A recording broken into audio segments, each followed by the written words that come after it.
What if I told you there were trillions of tiny bacteria all around you? It's true. Microorganisms called bacteria were some of the first life forms to appear on Earth. Though they consist of only a single cell, their total biomass is greater than that of all plants and animals combined. And they live virtually everywhere: on the ground, in the water, on your kitchen table, on your skin, even inside you. Don't reach for the panic button just yet. Although you have 10 times more bacterial cells inside you than your body has human cells, many of these bacteria are harmless or even beneficial, helping digestion and immunity. But there are a few bad apples that can cause harmful infections, from minor inconveniences to deadly epidemics. Fortunately, there are amazing medicines designed to fight bacterial infections. Synthesized from chemicals or occurring naturally in things like mold, these antibiotics kill or neutralize bacteria by interrupting cell wall synthesis or interfering with vital processes like protein synthesis, all while leaving human cells unharmed. The deployment of antibiotics over the course of the 20th century has rendered many previously dangerous diseases easily treatable. But today, more and more of our antibiotics are becoming less effective. Did something go wrong to make them stop working? The problem is not with the antibiotics, but the bacteria they were made to fight. And the reason lies in Darwin's theory of natural selection. Just like any other organisms, individual bacteria can undergo random mutations. Many of these mutations are harmful or useless, but every now and then one comes along that gives its organism an edge in survival. And for a bacterium, a mutation making it resistant to a certain antibiotic gives quite the edge.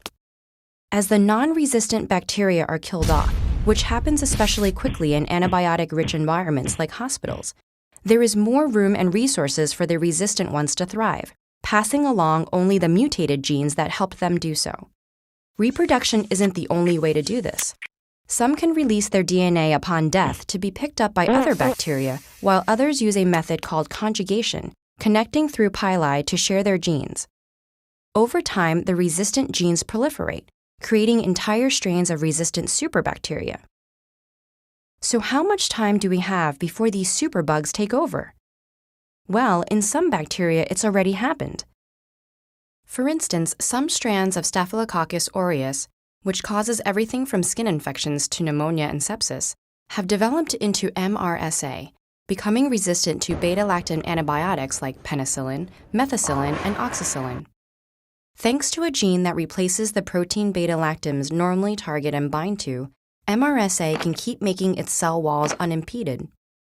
Other superbacteria like Salmonella even sometimes produce enzymes like beta-lactamase that break down antibiotic attackers before they can do any damage. And E. coli, a diverse group of bacteria that contains strains that cause diarrhea and kidney failure, can prevent the function of antibiotics like quinolones by actively booting any invaders that manage to enter the cell. But there is good news. Scientists are working to stay one step ahead of the bacteria. And although development of new antibiotics has slowed in recent years, the World Health Organization has made it a priority to develop novel treatments. Other scientists are investigating alternate solutions, such as phage therapy or using vaccines to prevent infections. Most importantly, curbing the excessive and unnecessary use of antibiotics, such as for minor infections that can resolve on their own, as well as changing medical practice to prevent hospital infections, can have a major impact by keeping more non-resistant bacteria alive as competition for resistant strains. In the war against superbacteria, de-escalation may sometimes work better than an evolutionary arms race.